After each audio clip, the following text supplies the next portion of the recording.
में सबसे पहले आपको बता दें कि रिलायंस इंडस्ट्रीज के चेयरमैन मुकेश अंबानी गुजरात के गांधीनगर में पंडित दीनदयाल एनर्जी यूनिवर्सिटी के 13वें दीक्षांत समारोह को संबोधित कर रहे हैं। Idea it was to start PDU way back in early 2000. His blessings and his strategic vision have motivated us every step of the way.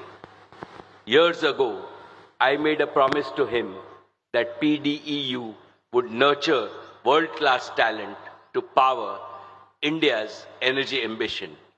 Looking at all of you today, I feel that that promise is fulfilled. Today, we pledge to our beloved Prime Minister that we are even more determined to do better, make India prouder and PDU greater in the years to come. Dear friends, our university is marching ahead primarily because of its strong leadership. Dr. Hasmukh Adiaji, your vision and rich experience have made a critical difference to the evolution of PDU. You have made it a hub of new ideas and bold innovation and quick execution. Srimati Karwalji, your wisdom, guidance and unstinting support have been invaluable to PDU. Dr. Manoharanji, your dedication to academic excellence and global engagement has uplifted the entire university, and I am continuously impressed with your pace of execution. Let us give, my dear students, our leadership team a huge round of applause. Distinguished leaders, faculty and students, India today stands at a proud moment in its development journey when you are graduating. The global economy is growing at less than 2.5%, and India is sprinting ahead at nearly 8%. There is erosion of confidence all around. In contrast, India is bubbling with hope and self-confidence. A decade ago, the rest of India was talking about vibrant Gujarat. Today, the rest of the world is talking about a vibrant India.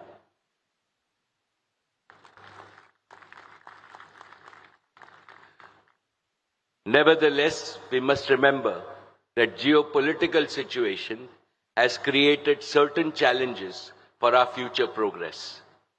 India must become Atmanirbhar, self-reliant in critical technologies and industries. This message is also of great relevance to our university and all other universities in India. History shows that countries become true economic powers only when they are strong in science and technology. History also shows that nations lead in science and technology only when they have world-class universities. America became America because of its best in the world universities. Europe demonstrated this truth much earlier. Japan did it. China is also doing it. Now it is India's turn, and we should do better than all the rest. As all of you know, right now there is stiff global competition in artificial intelligence, new energy, particularly development of nuclear and fusion technologies, space technologies, and biotechnologies and life sciences technologies of the future. In this race, Jo Jeeta, Wahi Sikandar. Under the dynamic leadership of our Prime Minister, Shri Narendra Bhai Modi ji, I believe Bharat जीतेगा, भारत आगे बढ़ेगा, भारत दुनिया को बदलेगा और हम सब, particularly my next generation, Bharat को बदलेंगे. PDEU must make its own contribution to winning this race. Therefore, today, I want to ask all of you here, all the students, all the researchers, and the teachers of our great universities, are we ready to make PDEU one of the best universities in green energy, green material, green economy, and all endeavors that we take? Yes or no? Can I hear a big yes? Yes, that's the spirit. I believe in each and every one of you. I believe in you because the greatest source of energy in the world is the energy of our patriotic youth, and India is a young country. My dear PDU family, the Reliance Foundation has been at the forefront of supporting all-around development of PDU. Over the last 10 years, the foundation has contributed over 150 crores, and you can always count on our unstinted support.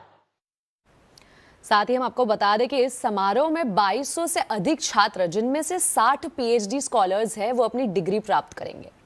अब बात Indigo पर action की।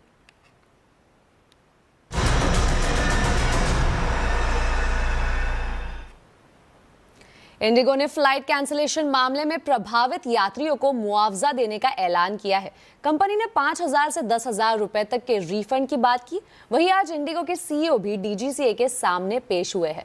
सभी updates के साथ हमारे साथ जुड़े हैं रोहन सिंह। रोहन, इंडिगो ने कितना मुआवजा देने का ऐलान किया है, क्या है पूरी खबर?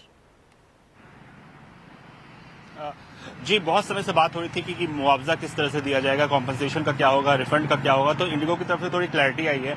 उन्होंने कहा है कि वो 10,000 रुपए का मुआवजा देंगे प्रति पैसेंजर, लेकिन उसके लिए कुछ शर्तें हैं। शर्तें क्या हैं? जो पहले 3 दिन जो क्राइसिस सबसे ज्यादा जब थी, 3 तारीख से लेकर 5 तारीख तक के बीच, जो सीवियरली अफेक्टेड पैसेंजर थे, यानी कि जिनकी फ्लाइट 24 घंटे के अंदर थी और वो कैंसिल कर दी थी इंडिगो ने, तो उन्हें 10,000 रुपए का ट्रैवल वाउचर दिया जाएगा, जिसे वो 12 महीने के अंदर रिडीम कर सकते हैं।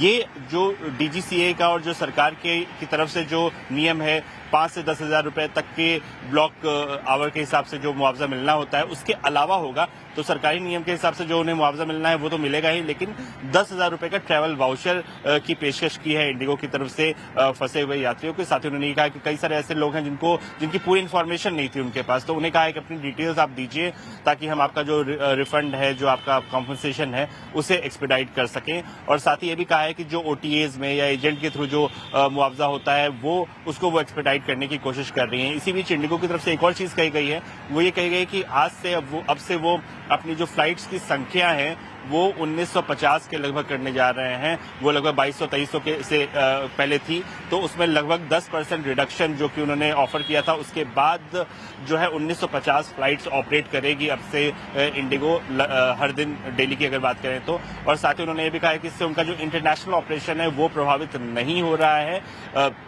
साथ ही एक और अपडेट आपको दे दूं कि अभी थोड़ी देर पहले जो इंडिगो के सीईओ हैं पीटर एल्बर्स, वो डीजीसीए की कमेटी के सामने पेश हुए थे, जो पूरा प्रोब कर रही है। और उन्होंने जो जानकारी थी कि इंडिगो क्या कर रहा है रेस्टोरेशन के लिए, क्रू हायरिंग के लिए क्या कर रहा है, ये सारी डिटेल्स डीजीसीए के सामने पेश की है। जी बिल्कुल रोहन, शुक्रिया इस पूरी जानकारी पर। बढ़ते अगली खबर की ओर। सरकार इंश्योरेंस सेक्टर में बड़ा बदलाव करने जा रही है। सूत्रों के मुताबिक कल कैबिनेट की बैठक में इंश्योरेंस अमेंडमेंट बिल को मंजूरी मिल सकती है। इसमें एफडीआई की सीमा से लेकर कंपोजिट लाइसेंस तक बड़े बदलाव हो सकते हैं। डिटेल्स के लिए बात करते हैं लक्ष्मण रॉय से।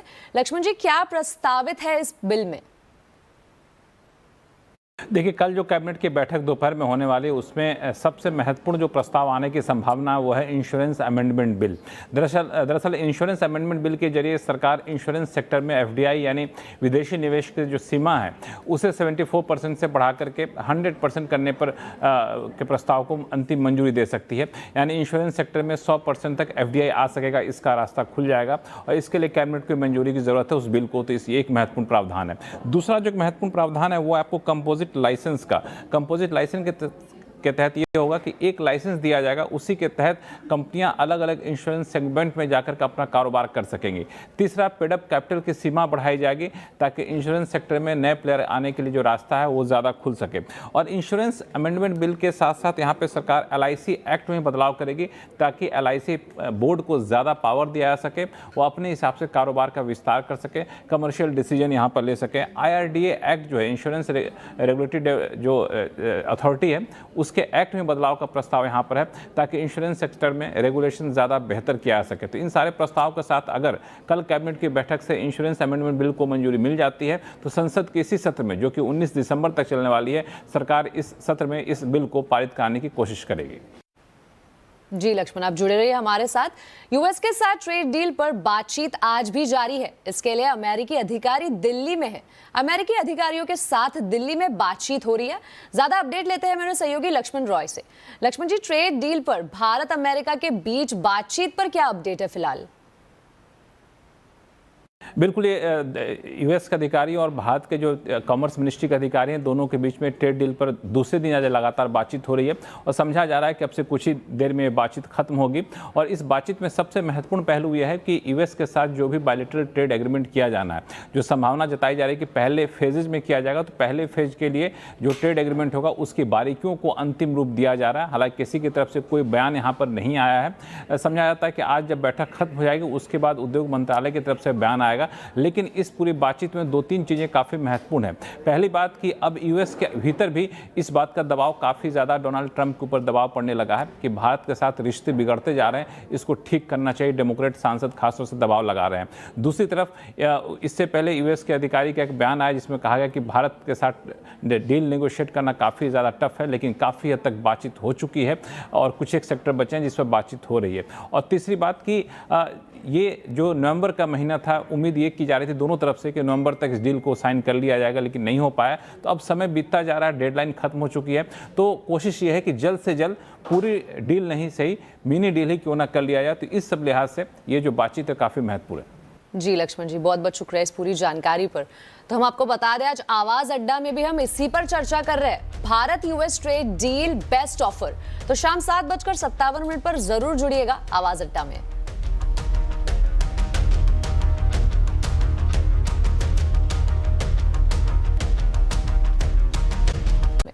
भारत में अमेरिका के कॉन्सुलेट्स ने H-1B और H-4 वीजा स्टैंपिंग के इंटरव्यू अचानक महीनों के लिए टाल दिए हैं। इससे अमेरिका में नौकरी पा चुके भारतीय कैंडिडेट्स और उनके परिवार वाले एक नई मुश्किल में फंस गए हैं। आखिर क्या है ये पूरा मामला, बता रहे संवाददाता केतन जोशी।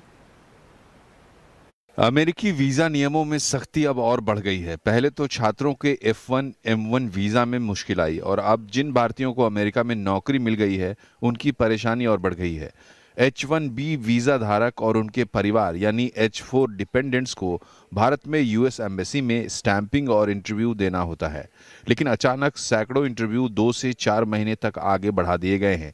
इससे कई लोग भारत में ही फंस गए हैं। कोई नई जॉब ज्वाइनिंग मिस कर रहा है तो किसी की अमेरिका वापसी रुक गई है। मैं यूएस में मेरा मास्टर्स कंप्लीट हुआ है, वहाँ पे मुझे जॉब मिल गया था। मैं करंटली H-1 स्टेटस में ही था, बट मैं इंडिया आया था एक पर्सनल काम की वजह से और मुझे यहाँ पे स्टैंपिंग कराना था। जो मेरा स्टैंपिंग डेट था वो 3 दिन के बाद का था, बट मुझे सुबह ही ईमेल आया यूएस एम्बेसी से कि आपका डेट पोस्टपोन हो चुका अगले साल मार्च 2026 के लिए। तो मैं फिलहाल बहुत ही कंफ्यूज्ड हूँ कि आगे क्या स्टेप लेना चाहिए। यूएस कॉन्सुलेट ने इंटरव्यू रोकते हुए कहा है कि 15 दिसंबर से H-1B और H-4 वीजा आवेदकों की सोशल मीडिया स्क्रीनिंग भी अनिवार्य की जाएगी। इसी कारण बड़े पैमाने पर इंटरव्यू कैंसिल या रीशेड्यूल किए जा रहे हैं। यूएस में कई कंपनियां चिंतित हैं कि उनके नए कर्मचारी कब तक ज्वाइन कर पाएंगे। जानकारों का कहना है कि थोड़े समय में इसका समाधान हो जाएगा। जैसे $1 लाख का टैरिफ की बात हुई थी आज से 4 महीने पहले, रातों रात एक पैनिक का माहौल क्रिएट किया था, ऐसा सेम माहौल क्रिएट हो रहा है। तो स्टूडेंट और पेरेंट्स को एक ही एडवाइस है कि थोड़ी क्लैरिटी और आने दो। ऐसा लग रहा है कि शायद जनवरी में वो स्लॉट्स ओपन करेंगे। बहुत सारे लोगों को तो ऑटोमेटिकली स्लॉट्स मार्च और अप्रैल के मिल गए हैं, तो शायद हो सकता है कि ये पैनिक क्रिएट करने का एक तरीका हो। अमेरिका हर साल 85,000 H-1B वीज़ा जारी करता है और इसमें सबसे बड़ी संख्या भारतीय प्रोफेशनल्स की होती है। 2024-25 में भी 70% से ज़्यादा H-1B वीज़ा भारतीयों को मिले हैं। लंबी जद्दोजहद के बाद अमेरिका में नौकरी तो मिल गई, लेकिन अभी स्टैंपिंग का इश्यू आ गया है। लेकिन जानकार की माने कि उम्मीद पर दुनिया कायम, थोड़ा सब्र रखिए, मामला ये भी ठीक हो सकता है। केतन जोशी, अहमदाबाद। तो अब अमेरिका में वीजा दिक्कतों के बाद भारतीय प्रोफेशनल्स और छात्रों के पास क्या विकल्प है, ये जानने के लिए देखिए आज का कंज्यूमर अड्डा शाम 5:57 पर।